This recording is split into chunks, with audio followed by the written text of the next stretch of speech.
Nakita natin sa pagtatapos ng laban sa gitna ni Roger, ni Garp at nitong si Sebek ang isang napaka-OP na combination of attack ng duo ni Garp at ni Roger.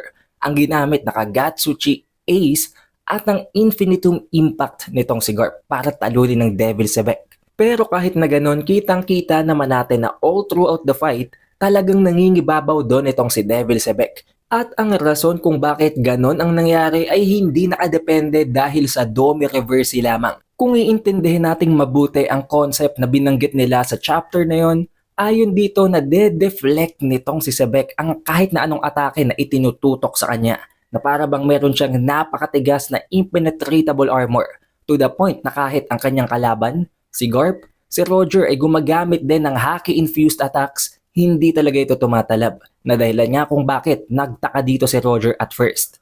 Kung i-consider din natin ang laban na yon, ang turn of events na yon, mangangahulugan lang na mas malakas ang haki ni Sebek kaysa dito kay Garp at kay Roger. In a sense na kung pagtatapatin sila in a 1v1 dahil nakita natin kinailangan nga ng combination ng pag-release ni Roger at ni Garp ng kanilang haki all at once nang pinagsasabay pa ang kanilang atake para lamang talban ng kanilang attack itong si Sebek. Also kung pagbabasehan lang natin ang laban na yon, we cannot say na naging malakas itong si Sebek dahil sa Domi Reversi. Hindi din naman natin masasabi na walang talabang Domi Reversi sa kanya dahil nakita nyo lumaki talaga ang size ni Sebek after niyang ma-turn. So nangangahulugan ba ito guys na talagang mas malakas si Sebek kaysa kay Roger? We cannot say for sure again dahil hindi din naman natin alam na baka at some later point sa buhay ni Roger ay naging mas malakas pa siya. Which will mean na at this point, wala pa sa prime si Roger. Hindi pa itong pinakamalakas na version niya. Na baka after this fight, dito niya natuklasan kung paano gamitin, kung gaano kalakas ang pag-utilize ng haki tulad ng ginagawa ni Sebek sa laban nila. Kung papansinin nyo ding mabuti, meron tayong makikita na kakaibang parabang tattoo or marking na nag-appear sa braso nitong si Sebek nang lakasan niya ang paggamit niya ng haki. Parehong tattoo, parehong marking na matatagpuan natin hindi lamang dito kay Luffy, hindi lamang kay Katakuri, kung hindi maging kay Big Mom. And most likely maging sa iba pang mga haki users na hindi lang natin gaanong napansin. If we will also look deeper into things, pwede nating i-assume na kayang gawin ni Garp ang ginagawa nitong si Sebek. Dahil na-witness natin in the earlier chapters na nagagawa ding i-deflect, nagagawang saluhin nitong si Garp ang napakalalakas, ang napaka-OP na mga atake tulad na lamang ng ginawang atake sa kanya na Heavenly Fever Blitz ni Big Mom. Napakalinaw at nakita natin doon kung gaano ka-OP ang ataking yon, nagawa nung ma-pulverize maging ang tinatayuan nilang terrain. Pero hindi yun tumalab kay Garp, na nangangahulugan na hindi lang matigas ang balat nito. Most likely gumamit siya ng same na technique na ginagamit ni Sebek sa laban nilang tatlo nila Roger, na ang pagkukot, ang pagbabalot sa katawan ng overwhelming level ng haki to the point na kaya nitong i-cancel out ang mas mahihina or sabihin natin na ka-level lang na level ng haki ng mga atake. Mataas ang tsansa na this is the case, especially dahil alam nitong si Garp kung anong nangyayari. Habang si Roger ay nagtataka at walang kamalay-malay, hindi niya alam kung bakit hindi nagpe-penetrate ang kanyang mga napakalakas na haki-infused attacks. In-explain sa kanya ni Garp kung anong pwedeng nangyari, na pwedeng binabalot daw ng haki ni Sebek ang kanyang katawan, na siyang nagka-cancel out maging ng mga haki-infused attack na nakatutok sa kanya.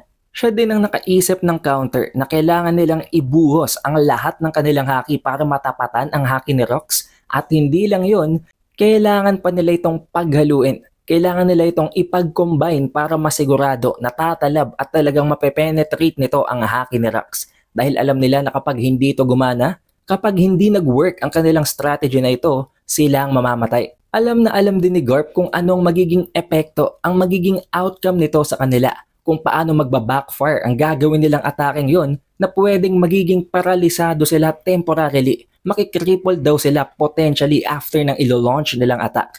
Na para bang meron silang isang baril na may isang bala lamang at kung hindi nila yun maitatama sa kalaban ay silang mamamatay. Pero we cannot deny the fact na ang plano na yun ay completely valid dahil kung hindi naman nila gagawin yun, walang ibang atake ang tatalab kay Sebek. Tatagal lang ng tatagal ang laban hanggang sa maubusan sila ng energy dahil alam naman nila na hindi magra-run out ng energy itong si Sebek dahil nga under control siya ng possession nitong si Imu. Nakita na rin natin once ang ganitong klase ng sitwasyon, ang ganitong klase ng pinaka-nako-corner na thinking tulad na lamang ng ginawa ni Zoro kontra kay King na dapat ibuhos niya ang lahat ng kanyang natitirang strength, ang lahat ng kanyang haki kay Enma para tumalab ang gagawin niyang atake kay King. Aware din siya sa kung paano ito magbabackfire sa kanyang katawan pero wala din siyang choice, kailangan niyang mag-push through dahil wala din siyang magagawang ibang atake na tatalab sa laban na yon. Napaka-remarkable din ang ginawang final attack ng duo ni Garp at nitong si Roger. Ang atake ni Garp na talagang para bang isang imitation ng atake ni Luffy na ang Elephant Gatling Gun na most likely mas malakas na version lang dahil nagawa nga nitong i-takedown ang pinakamalakas na opponent na nakita natin sa series. Na of course, exception dito si Imu.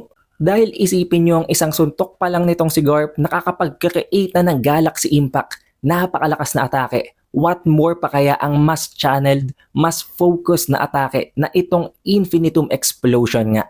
Ganon din naman itong si Roger. Ang kanyang atake na tinawag niya na Hino Kagatsuchi no Eisu na ang kahulugan pala guys, ang Kagatsuchi or Homusubi ay nangangahulugan ng God of Fire na kung ilalagay natin sa English translations ang ataking yon, ang pangalan ng final attack na yon na ginawa ni Roger ay God of Fire Ace na kung iisipin nyo konektado sa kanyang anak na si Ace dahil hindi lang yon maging ang kanyang sariling sandata, ang sword nitong si Roger ay nagngangalan ding Ace na para bang binibigyan talaga niya ng significance ang pangalan ng kanyang anak na si Ace. However, since nakita natin na patay na nga itong si Rox, unti-unti nang nag-disperse ang kanyang katawan after niyang tamaan ng combination attack na yon, paano nga ba magtatapos at magko-conclude ang God Valley incident? Ang aking theory is, tatapusin nito ni Imu sa pamamagitan ng pagwasak sa buong God Valley. Oo, nakita natin na wala na ang Twin Peaks o ang dalawang napakataas na mountain sa loob ng island. Pero nakatayo pa rin ang island, hindi pa rin ito nawawala. At alam nyo naman na at the current timeline ay hindi na nga matatagpuan ng God Valley. Nawala na nga ito sa mapa, hindi na ito makikita pa, which means may gagawin pa si Imu para palubugin completely ang island na ito. Na mangyayari talaga, especially dahil wala nang kahit na sino man ang naiiwan sa loob ng God Valley kung hindi si Roger at si Garp. Nakita nyo rin naman sa latest chapter na binanggit ni Imu ang salita na binanggit niya bago niya wasakin ang buong Lulusia. This island never existed in the first place. So dapat i-assume na natin kung anong nangyari sa Lulusia, gagawin din niya yun sa God Valley. Or sabihin natin na kung i-consider natin ang chronological order ng kung ano talagang nangyari, na unang mangyari yun sa God Valley at ginawa niya lang din yun sa Lulusia. Nagkaroon din ng isang napakalaking mystery pagdating sa CP6 at sa G11 na for sure may malaking significant na role pagdating sa istoryang ito, pagdating specifically sa insidenteng ito. Dahil hindi yun imi-mention dito ni Imu kung wala naman talaga silang ganon kalaking connection. Wala din tayong info sa dalawang organisasyon na ito, lalong-lalo na sa G11. Oo, kapag isi-search nyo guys ang G11 sa inyong browser may mag-a-appear na result dyan, pero that is non-canon. Gawa-gawa pa lamang yan ng mga fans. Another bonus maliban sa pagkakaalam natin ang pinakaunang member ng crew ni Whitebeard ay si Polo. Ang tatay ni Marco na si Polo Graham na kung pagkokonektahin natin ang pangalan nila, binase ni Oda ang pangalang ito kay Marco Polo.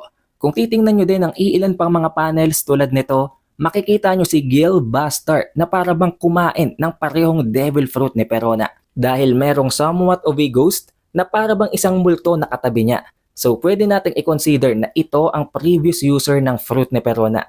However, that is it for this video. At kung gusto nyong ma-notify kayo, may mag-pop up na notification dyan sa inyong status bar once na may bago tayong video, siguraduhin nyo lang na naka-like, naka-subscribe at na-ring nyo ng bell button. Also, we have an official Facebook page and official TikTok account. Kaya mag-like at mag-follow na din kayo sa ibang platforms na yon. It is The Updated Weeb and I will see you guys on the next one.